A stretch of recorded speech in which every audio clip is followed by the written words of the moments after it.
नमस्कार YouTube family. जमीन धारकांना गुड न्यूज.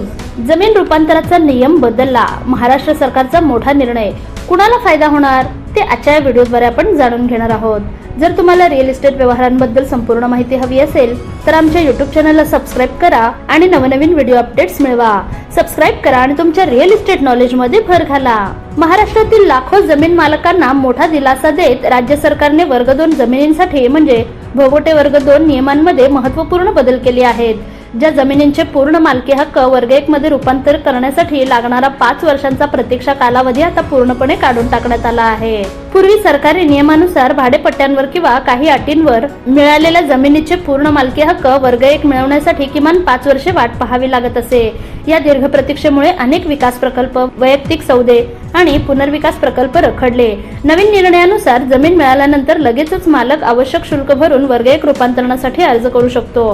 5 वर्षे वाट पाहण्याची आवश्यकता नाही.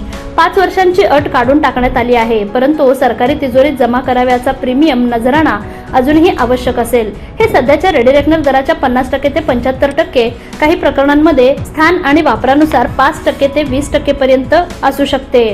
प्रीमियम भरल्यानंतरच 7/12 मधील वर्ग 2 नोंद काढून टाकली जाईल आणि वर्ग 1 म्हणजे पूर्ण मालकी नोंद केली जाईल. आता 5 वर्षांच्या प्रतीक्षेशिवाय थेट जिल्हा दंडाधिकारी कार्यालयात अर्ज करून प्रक्रिया पूर्ण करता येते.